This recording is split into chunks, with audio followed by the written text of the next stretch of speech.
Krishnan. Garu Krishnan Kalicelvi. මන්ත්‍රීතුමා විනාඩි 11ක කාලයක්. මන්ත්‍රීතුමිය විනාඩි 11ක් කාලයක් තියෙනවා. ක්‍රිෂ්ණන්ට දෙන්නේ.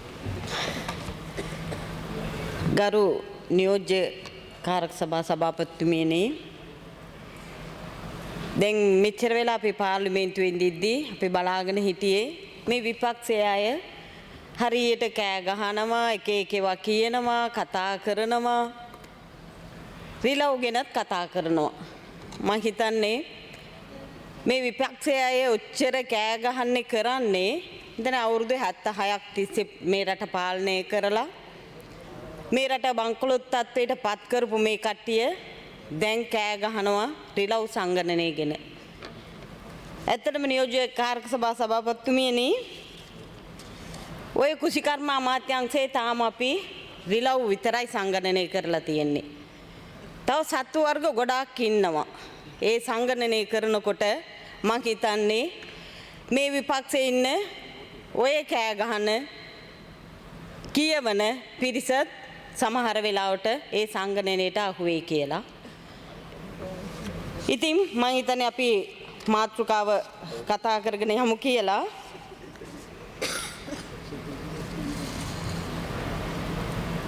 ரெண்டாயிரத்தி 23 9ஆம் இலக்கு ஊழல் எதிர்ப்பு சட்டத்தின் 156ஆம் பிரிவின் கீழான கட்டளை சட்டத்தை முன்வைத்தல் என்பது இந்த தருணத்தில் இலங்கை நாட்டிற்கு முக்கியமான ஒன்றாகும். எங்கள் அனைவருக்கும் தெரியும், 76 வருட காலமாக இந்த நாட்டை ஆட்சி செய்து இந்த ஆட்சியாளர்களிடமிருந்து இந்த நாட்டை மீட்டெடுத்து இந்த நாட்டு மக்கள், சிங்கள, தமிழ், முஸ்லிம் மக்கள் தேசிய மக்கள் சக்தியின் அரசாங்கத்திற்கு பெருவாரியான உறுப்பினர்களை பெற்றுக் கொடுத்து இந்த நாட்டு மக்களுடைய உழைப்பை பாதுகாத்து தருவதற்காகவே தேசிய மக்கள் சக்திக்கு 159 ஆசனங்களை பெற்றுக் கொடுத்து இந்த நாட்டு மக்கள் ஆட்சியை பெற்றுக் கொடுத்தார்கள். அதனால் மலையக மக்களின் உறுப்பினர் என்ற ரீதியில், மலையக மக்களின் பிரதிநிதி என்ற ரீதியில் இந்த சட்டமூலமானது மிகவும் அவசியமான ஒன்றாகவே நான் கருதுகின்றேன். இந்த நாட்டை எடுத்துக்கொள்ள போனால் சென்ற காலங்களில் நமக்கு தெரியும்,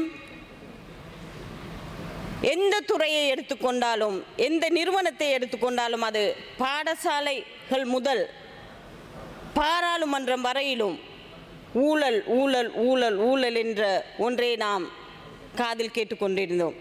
இந்த ஊழலின் பிரதிபலனாகத்தான் இந்த நாட்டு வாழ் மக்களுக்கு, சிங்கள, தமிழ், முஸ்லிம் மக்களுக்கு வாழக்கூடிய முடியாத சூழ்நிலை இந்த நாட்டில் ஏற்பட்டது. இது அனைவருக்கும் தெரிந்த ஒன்றாகும்.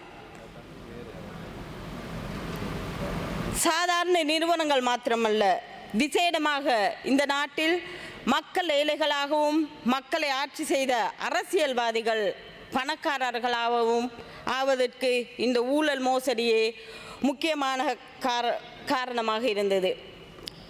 அதன் அடிப்படையில் பார்க்கும்போது இந்த சட்டமானது நிச்சயமாக இந்த பாராளுமன்றத்தில் நிறைவேற்றப்பட வேண்டும்.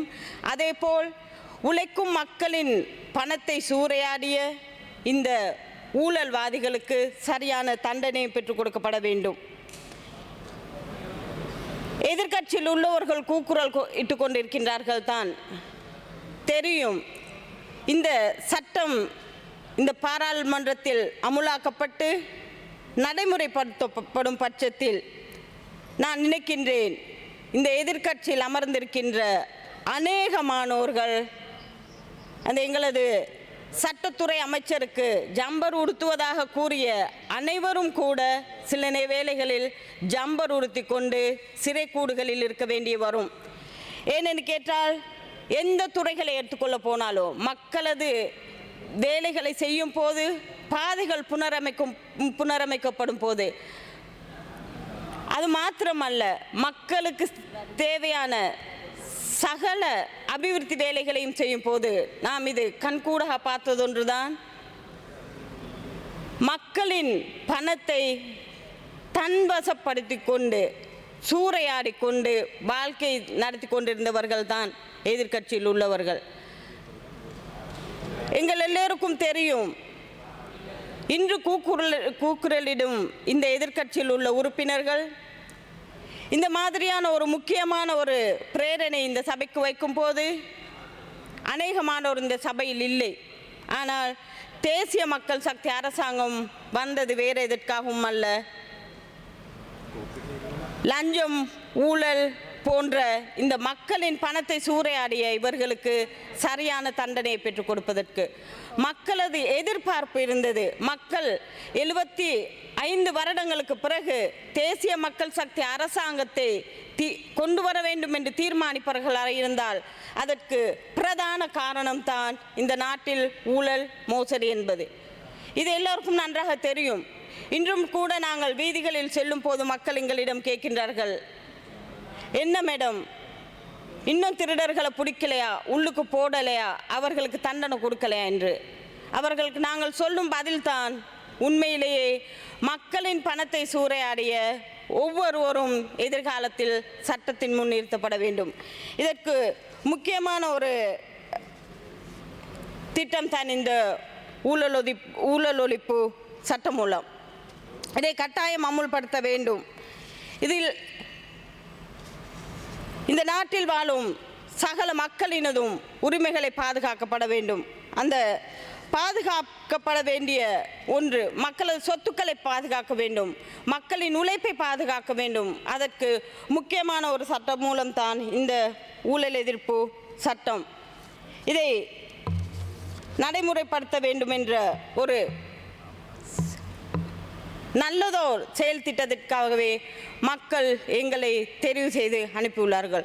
எங்கள் எல்லோருக்கும் தெரியும், மக்களது பணத்தை சூறையாடி இவர்கள் எப்படி வாழ்ந்தார்கள் என்று கேட்டால் இந்த நாட்டில் மட்டுமில்ல, வெளிநாடுகளில் தனது உறவினர்கள் தனது நண்பர்கள் அனைவரும் கூட இந்த நாட்டு மக்களின் பணத்தை சூறையாடி தனது சுகபோகமான வாழ்க்கை வாழ்ந்து கொண்டிருக்கின்றார்கள். அதனால் நாங்கள் இந்த சட்டமூலத்தை மிகவும் ஆதரிக்கிறோம் என்ற ஒரு கூற்றை நான் இங்கு கூறுகின்றேன். இந்த நாட்டு மக்கள் சென்ற தேர்தலில் இந்த நாட்டின் அரசியல் தலைவிதியை மாற்றியது மாத்திரமல்ல, இந்த எதிர்க்கட்சியில் உள்ள விசேடமாக இந்த உறுப்பினர்கள் அறிந்து கொள்ள வேண்டும், நாட்டின் பாராளுமன்றத்தில் மாத்திரமல்ல உள்ளூராட்சி சபைகளிலும் நடக்கின்ற ஊழல்கள், இதில் பிரதான பங்கை வகிக்கின்றவர்கள் அரசியல்வாதிகள். சபையில் இருந்த உள்ளூராட்சி சபைகளில் இருந்த சபை தலைவர்கள், சபையில் உள்ள உறுப்பினர்கள் எவ்விதமாக சென்ற காலங்களில் நடந்து கொண்டார்கள் என்பதை பற்றி நாங்கள் கண்டறிந்துள்ளோம். அதன் பிரதிபலனாகத்தான் இன்று இந்த நாட்டில் உள்ள அநேகமான பிரதேச சபைகளில் நகர சபைகளில் ஆட்சியையும் இந்த நாட்டு மக்கள் தேசிய மக்கள் சக்திக்கு பெற்றுக் கொடுத்துள்ளார்கள். எங்களுக்கு இருக்கின்ற பிரதான பொறுப்பொன்று இருக்கின்றது. இந்த நாட்டின் தலைமையிலிருந்து கடைசி வரையும் செய்ய வேண்டி இருக்கின்றது. அதன் அடிப்படையில் பார்க்கும் போது எங்களது ஜனாதிபதி முதல் எங்களது பாராளுமன்றம் முதல் அடுத்து வரும் உள்ளூராட்சி சபை தேர்தலிலும் வாக்கை அளித்து எங்களை ஆட்சிக்கு கொண்டு வந்தது வேறு எதற்காகவும் அல்ல, இந்த ஊழல் செய்யும் இந்த அரசியல் பிரமுகர்களுக்கு சரியான தண்டனையை பெற்றுக் கொடுக்க வேண்டும். அதற்காக நாம் கட்டாயமாக இந்த ஊழலுக்கு எதிரான இந்த சட்டமூலத்தை நாம் அமுல் செய்ய வேண்டும். அதற்கு நாங்கள் மிகவும் இந்த ஊழல் எதிர்ப்பு சட்டத்தை இந்த பாராளுமன்றத்தில் கட்டாயமாக அமுல்படுத்த வேண்டும். மக்கள் இந்த நாட்டில் தேசிய மக்கள் சக்தியின் உறுப்பினர்களை, தேசிய மக்கள் சக்தியின் அரசாங்கத்தை நம்பி இந்த நாட்டை கையளித்துள்ளார்கள். நாட்டில் ஜனாதிபதி முதல் இன்று உள்ளூராட்சி சபை வரை இந்த நாட்டில் மக்கள் தேசிய மக்கள் சக்திக்கு ஆட்சியை பெற்றுக் கொடுத்துள்ளார்கள்.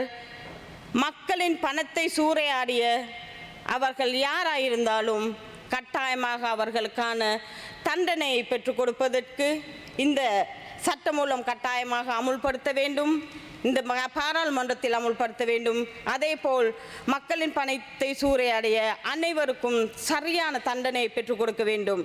இதற்கு பயந்துள்ளவர்கள் தான் ஒரு சில வேளைகளில் எலும்பி கூக்குரல் இட்டு கொண்டிருக்கின்றார்கள். அது மாத்திரமல்ல, நாம் இந்த நேற்று நடந்த செயல் திட்டத்தை பார்க்கும்போது இந்த பாராளுமன்றத்தில் தேசிய மக்கள் சக்தி களவெடுக்கின்றது, சூறையாடுகின்றது என்று சொன்ன ஒரு நபர் அடுத்த நாள் அதை வாபஸ் வாங்கிக் கொள்கின்றார். இதுதான் இந்த பாராளுமன்றத்தில் நடந்து கொண்டிருக்கின்றது. அதனால் விசேடமாக இந்த சட்ட மூலத்தை நாம் அமுல்படுத்த வேண்டும் என்று இந்த சபை கட்டாயமாக இந்த தீர்மானத்தை எடுக்க வேண்டும் என்றும் கூறிக்கொள்கின்றேன்.